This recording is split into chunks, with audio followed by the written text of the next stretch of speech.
everybody. Welcome to Busy Living Sober. It is episode 296. 296. And today's episode is sponsored by SoberLink. As we know, addiction is a serious issue that needs to be addressed in our country. Nearly 15 million people in the US have an alcohol use disorder, and that's alcohol only. Only 10% of those people get treatment. This can only be attributed to the stigma that surrounds addiction and how nobody wants to talk about it. SoberLink, just like Busy Living Sober, strives to erase the stigma of alcohol addiction. Their remote alcohol monitoring tool has helped over 500,000 people to become more accountable in their sobriety. Their voluntary system encourages connection and honesty, which helps to rebuild trust and maintain sobriety. I've teamed up with SoberLink to create the resource guides, tips for keeping busy living sober for those in recovery. Visit www.soberlink.com and download the resource, and someone you know can benefit from accountability of alcohol recovery. You'll also find a form on that page to sign up for a $50 promo code. So again, that's www.soberlink.com/BLS for Busy Living Sober. I'm coming to you today on this Wednesday morning, May 11th, 2022. My back is killing me. I just had to throw that out there. And I just had to tell everybody that I'm not feeling great, and I'm going to the doctor this morning, and I cannot wait because my back's killing me. But my topic today is I just want to talk about feelings and getting in the moment and being in today rather than being in yesterday, and being in tomorrow where we aren't yet, where we haven't gone to yet. We're not in tomorrow yet, and getting in today. So I have a new friend from Dallas who wrote to me last week. And by the way, I hope all the listeners that are moms had a great Mother's Day this past weekend. But my new friend wrote to me, and she was talking about how she had been thinking about her past and all this remorse and regret and shame she had, right? Like all of us do when we get sober. It's so, I mean, as I just mentioned in my little advertisement for SoberLink, there's so much shame associated with addiction, and there's so much shame and remorse for stuff we did while we were in our addiction. And I, for one, still have stuff. Here I am, 15 plus, 15, and I don't know how many months later I've been sober. I still have some of those remorses and regrets for things that happened during my drinking. And I just think as human beings, a lot of us, and I don't think it's just alcoholics, I think everybody has this sense of like, I wish I could have done this differently. What could I have done differently? And I learned, it's interesting because we all have this sense of like, if I knew now what I know, would I have done the things I did? And I think the answer for a lot of us is I might want to have changed a couple things, but it is what it is, and I have to be okay with it. And how do we get through with that? Like, we used to, at least for me, I drank because I didn't want to have a feeling. I didn't want to feel. Who wants to feel? Who wants to think all the time? It's just especially with alcoholics, I think we overthink, we overcompensate, we overly process things. It's hard for some of us to make decisions. It's hard for some of us to get out of the way and say, you know what, I'm just going to let go. I'm going to really let go. Oh no, I want to know what's going to happen in the future. I want to know that if I do A, B, C, and D, I'm going to get this outcome. And fortunately or unfortunately, that never is the case, right? I know for me, for instance, I have had, when I first got sober, I was so uberly focused on what I had done in my past.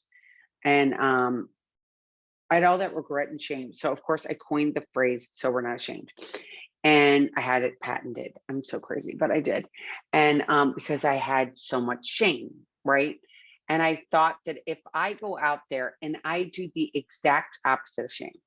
Now, shame is like remorse, it's guilt, it's all these feelings. So I wanted to go and just and I didn't know this at the time. I'm saying this as of today in 2022, not in 2006, not 2007, not 2008, today in 2022. 15 years. And I don't know if it's from age or how long I've been sober. I don't know which came first, the chicken or the egg, and does it really matter? I just know today I feel this way. So how I feel is that I look back at when I decided to do So We're Not Ashamed, and how I was always out there with my sobriety. I always told everybody, I said, I'm sober now. I'm sober now. And I know that there's this tradition in the 12 steps that says, anonymity is our primary purpose. And I understand that other people want to be anonymity, but for me, anonymity was like, I couldn't go and be in the closet with this. I couldn't. I had to be out there, and I had to get in. I had to tell everybody.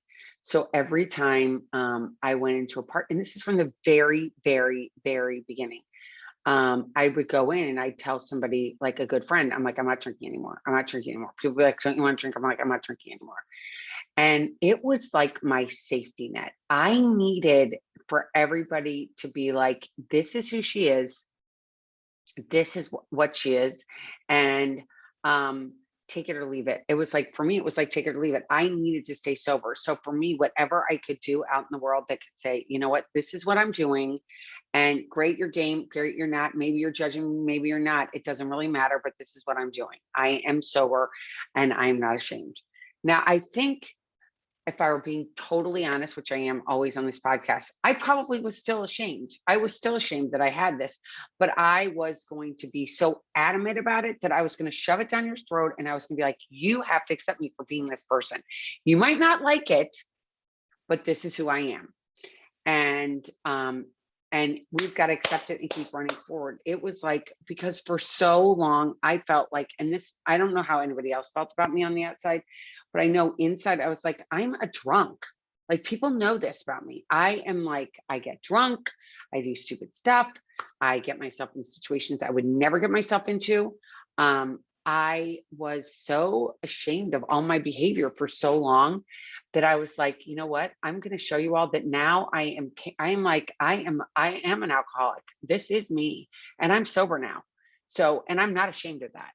And today it has a totally different connotation than it had back then. But I had so much shame that I was like, I am going to do the exact reverse. Instead of being, I feel like some people that are shamed stay inside. They feel the pity party gets so big, they then pick up a drink, right? Because they feel so bad at what they've done, and they can't get past that. They can't get past the self-forgiveness. And I don't believe that the self-forgiveness comes right away. I don't believe that. I think all of this takes time. And I know for so long, at least for me, I wished time away. I wanted my kids to be big. I wanted to be out of this situation. I wanted to be in the next situation. I wished things away all the time. And I wished time away. And then I wanted it to work. I wanted to be okay in my sobriety. I wanted to, like, there's these 12 steps in Alcoholics Anonymous, and I wanted to graduate from those summa cum laude. I wanted to get done with all 12 and be done with it. And like, check, I did that. I'm good now. I'm good now. I'm good now. And I don't know where we teach everybody that there's this checklist that once we check these things, everything's gonna be great, and we're gonna feel like, amazing. That didn't happen for me. I had a lot of shame. I had a lot of remorse. I had a lot of sadness. I had a lot of stuff that I had done that and stuff that was thrown in my face. I wasn't for better or for worse, I didn't have people around me, especially my family, that was like, oh my God, wait, this is great. Let me help you. It's like, let me hold your hand. Let me make you feel. No, it was more not like that at all. So I was kind of like a man on an island with my kids, and with the friends that I made along the way. But it was me and my kids all the time. And they were little, so I still had a lot of stuff to do with them. And it was a great excuse that I had my kids. So I was so like, I'd done things in my life that were not like again, I just like things with my kids. And I'm just going to give you one example because I know you guys can all relate that are out there. But I drove like my car when my kids were in it, and it wasn't once. Numerous times I drove my car when I probably shouldn't have been driving. I know I shouldn't have been driving my car. If somebody had crossed the street, I wouldn't have been able to slam on the brakes. I was not at my full faculties to be able to be driving my car. I remember when my kids were little, I put them to bed and party my ass off. I think my one saving grace, and this isn't to rub anything into anybody, but by the time that they were teenagers, and I'm like, don't drink, because we all tell our kids not to drink, and we tell our kids not to smoke weed, and we tell our kids not to do all these things. And a lot of parents are doing those things, but for me, I wasn't. So it gave me the opportunity to say, see, I used to do those things. I don't do them anymore. And now today, you guys, I don't want you to drink. And do you see what happens? And they're like, okay. It didn't persuade them not to drink. Actually, last night, my son Henry's home and he's 22, and he was talking about stories in high school. It's like, do you remember when this happened, Mom? Do you remember when this happened? And I was like, yes, yes, yes, yes. I do remember. Now, if I were drinking, I definitely would not have remembered all those things that happened. And I was telling my friend in Dallas, my daughter and I were just having a conversation a couple nights ago. Of course, I don't know why we start talking to our kids in the middle of the night. Like, we start having the deep conversations 10:30, and by the time you're done, you're like, it's 1:30 in the morning, and you're still having this conversation. You're like, I got to go to bed. But for some reason at night, all the truths come out. And we were talking, and she's just like, Mom, I'm just so proud of you. Because it's interesting. So many people have said to me before, isn't it hard to stay sober? It's so hard. How did you do it? It's so hard. I need to commend you for being sober. And I appreciate those accolades. I appreciate the people saying that it's hard. I get it. But it's not that hard when you realize what it is that you have. And for me, it's been, when I got sober, I've been drinking too much. And, I have people that I've worked with that are like, well, none of my friends thought I was an alcoholic, and nobody thought this, nobody thought that. And I had some friends that I was no longer friends with that thought I drank too much, but most of the people I hung out with towards the end of my drinking drank just like I did. So they weren't offended at all. They weren't like, oh, okay, you drink too much. They're kind of like, what's the big deal? You drink just like the rest of us. It's not a big deal.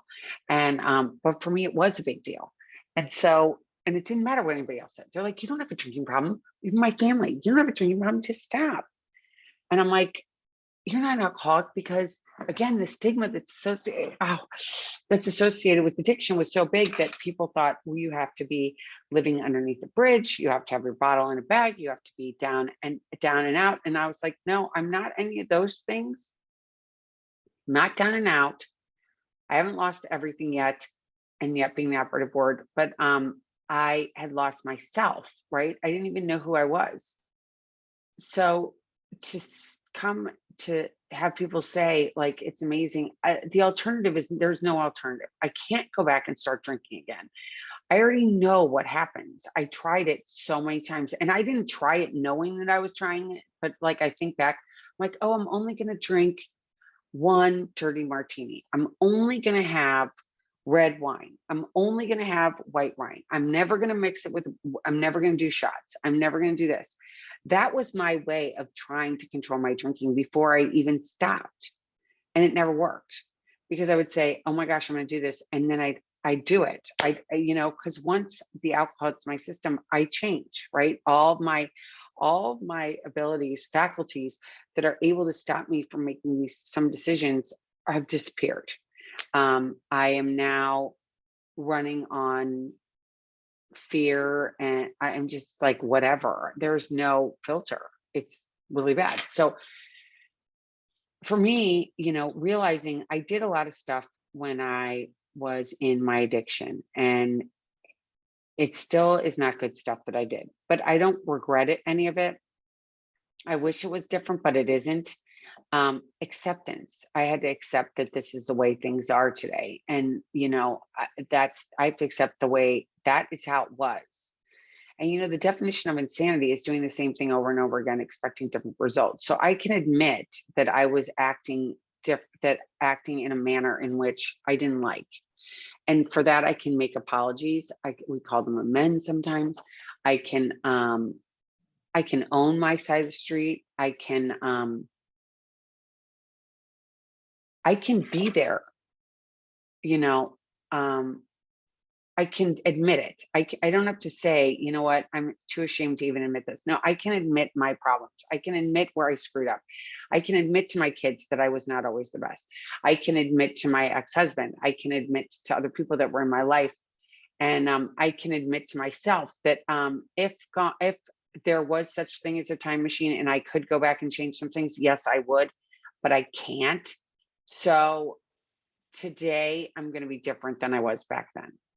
I'm not going to do that anymore. I'm not going to do the behavior that I did that I regretted so much, the behavior I had while I was drinking. If I'm sober, I can make that choice and not behave that way anymore, right?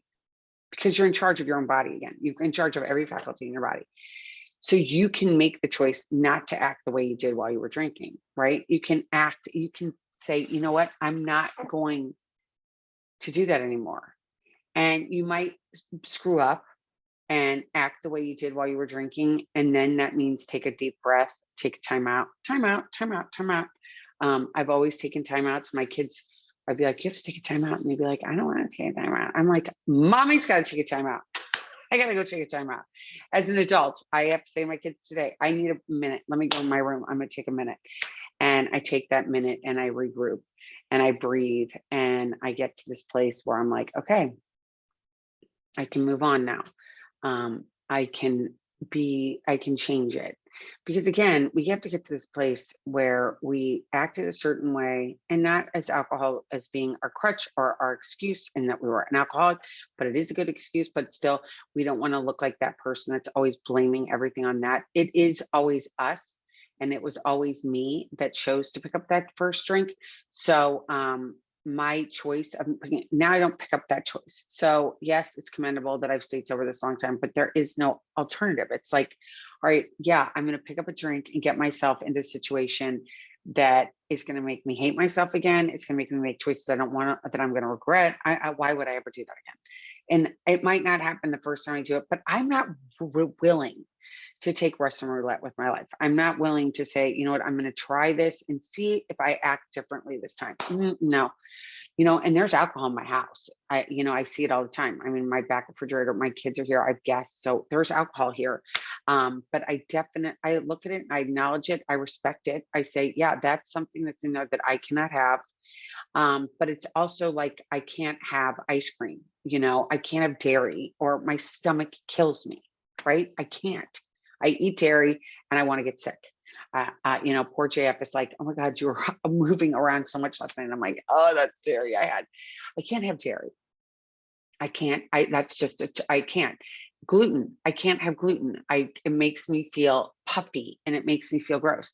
And you might say, well, you know what? Everybody drinks. Well, everybody eats gluten and everybody eats dairy almost.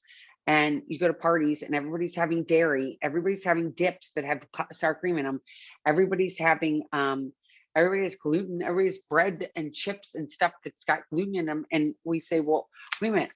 I can't, everybody drinks. Why can't I drink? Well, you know what? If you've got a gluten intolerance, you're not going to go and say, you know what, I'm going to go eat a big thing of bread. You've got an allergy to alcohol. You drink alcohol. I don't care. You don't like yourself when you do it. You wake up the next day and you're like, why did I do this again? Why did I do this again? This doesn't happen when I don't drink. This doesn't happen when I don't drink. I don't wake up feeling remorseful. I don't wake up going, oh my God, I just, it's like when you eat gluten and you're like, your joints hurt, your fingers hurt, your legs hurt. You can't do what you want to do. And you've got to watch it. I just found out I have psoriatic arthritis. So I can't even think of having that stuff. Why would I think that I could actually drink again? It's not up for debate. It's part of my life that it's like, I don't do that anymore.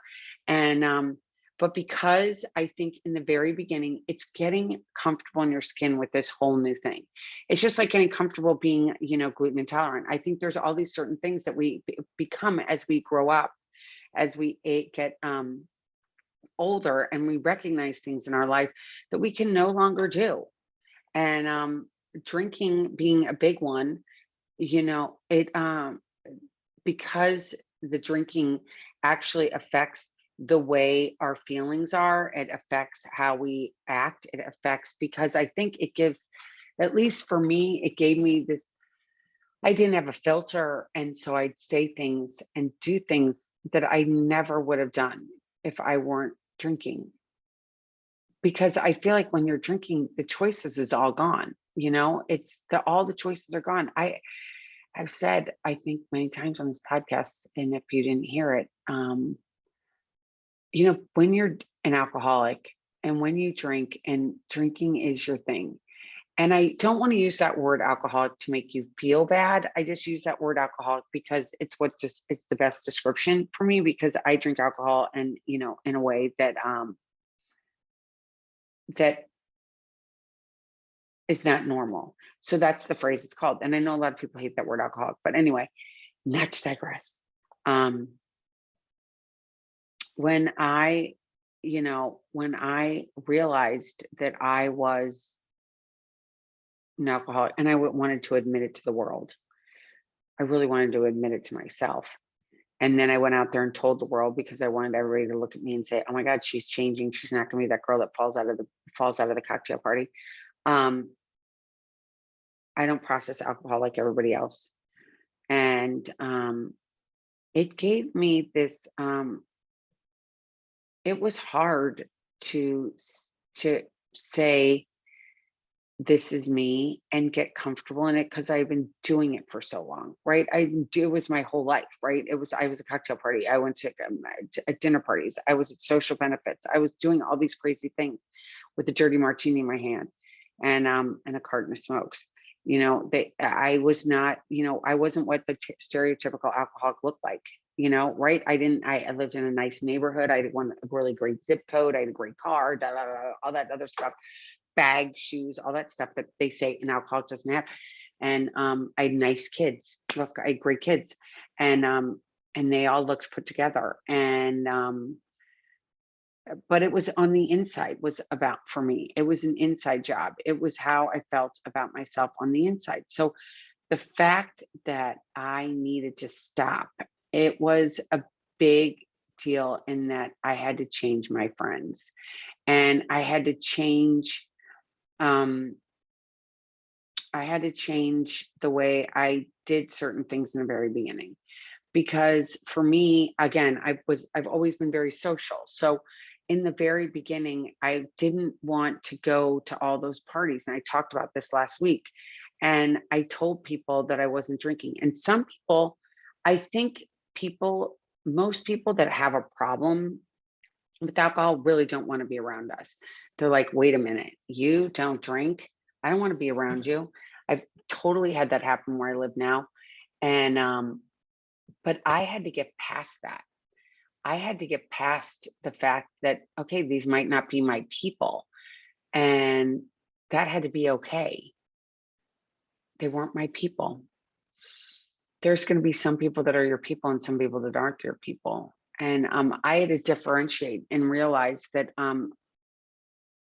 I was more important. My life, me, was more important than these friendships, these relationships, these parties, everything else. I had to realize that my most important thing was me and me staying sober. Now, for me, I also had this great excuse, was kids. I had young kids. So I was like, I have to do this for my kids. I think any age your kids are that you get sober is a total gift to them. I don't think it matters how old your kids are, but I think that doing that for your family is just such a gift, because I can tell you that I've had many times where my kids are at, especially in the beginning of college, when my kids went to college, especially my oldest, because he's a frat boy, he did all that stuff. And he got to college and he hadn't been, I mean, he'd been around parents that drank, but not like in a partying setting where everybody was like, now we are all the same age and we're all partying together. And I think that totally happens when kids are freshmen in college. They go to college and the parents can now drink with them, right? Because now they're not in high school anymore. They're grown up. They're going to college. They aren't living in their house. Now the kids have become this certain thing, like they're kind of their friends, and they start drinking with them. And it's it's I don't think parents know how much their kids are kind of like not offended, but they're like, what? My dad drinks like that. My mom drinks like that. I don't think anybody realizes it. And because I think kids put us on a pedestal. And I think when we go to college, then all of a sudden the parents are now our friends and it kind of changes. And my oldest came home, was like, Mom. I'm like, what? He's like, there's all these moms. And, moms look so good today. You don't even know that they're a mom. So they tie yellow balloons on the mom's backs. So you know it's a mom because they party just as much as we do. They stay up and they party with us.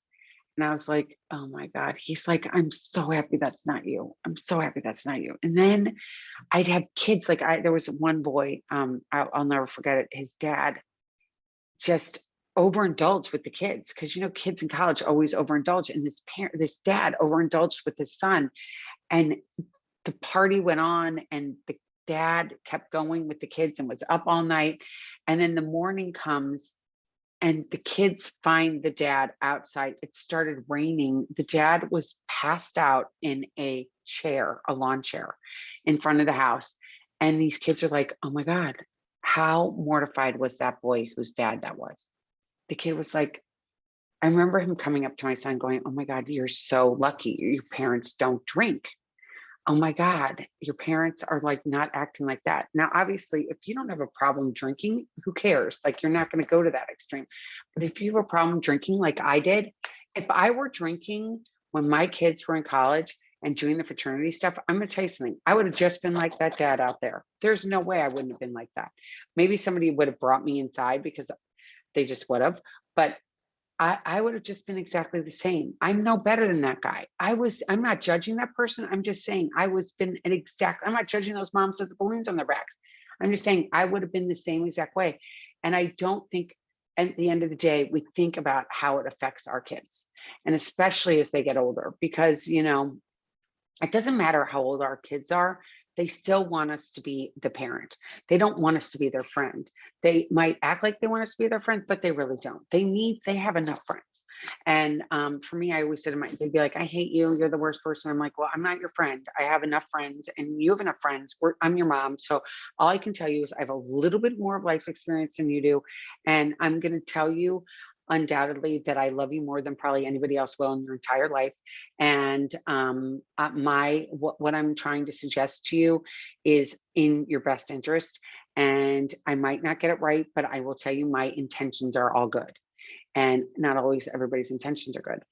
So being sober and being there for your kids is an amazing thing. It's something that propelled me. It was an excuse for me to stay sober, and it still is to this day. I can't even imagine calling my kids and saying, oh my God, guess what? I started drinking again.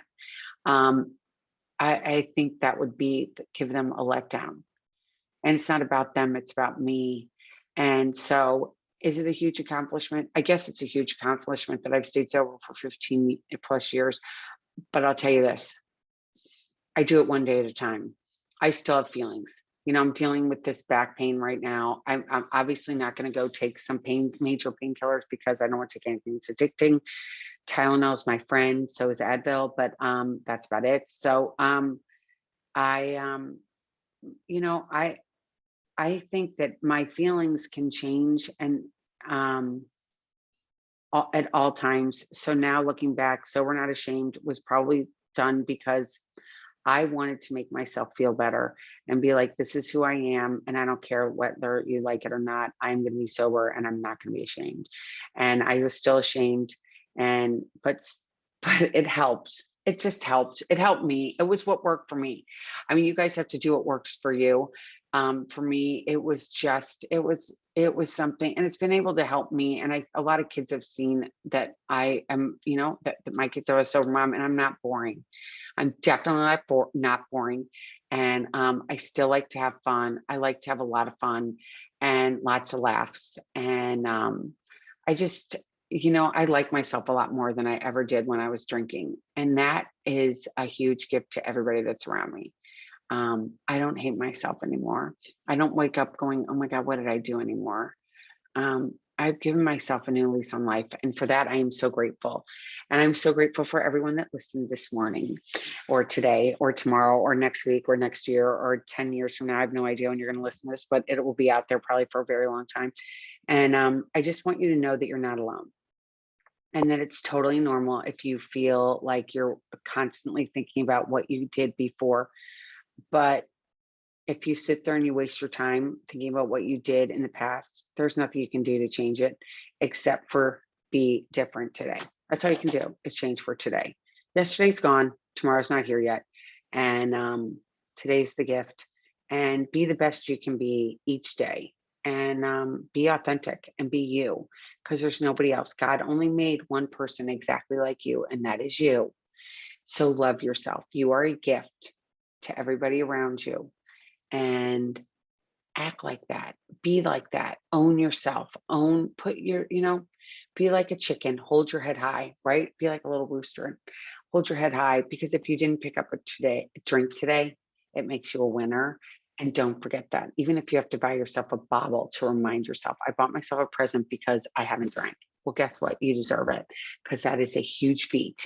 It is a huge feat. And in the beginning, it's hard. It's going to get easier, I promise, but it's hard. Just got to make it a priority, always a priority, just like how you're going to treat your body, exercising, and everything else. All right. I'm not going to keep babbling on. Take care, everybody. And remember, if you want to check out that Sober Link thing, if you want their device, it's kind of awesome. It can make you accountable if you need it. And it's at soberlink.com/busy living sober, or BLS for Busy Living Sober. And you can get the resource guide too if you want that. And remember that until next time, keep getting busy living sober. Don't worry about yesterday. Get in today. And you are not alone. You can always reach out to me. I promise you I will respond. And you can reach out to me at Bizzy, Bizzy, at busylivingsober.com. Or you can reach me at Elizabeth at elizabethchance.com, whichever one you remember. They both go to the same inbox. And if you like this, please subscribe to my channel and share it with a friend and see if they like it too, because I've had many friends that are not alcoholics that listen to this podcast and can relate to it 100%, because I think the stuff I talk about isn't all just about alcoholism. I think it's all stuff that we all go through as humans. So until next time, keep getting busy living sober. Bye, everybody.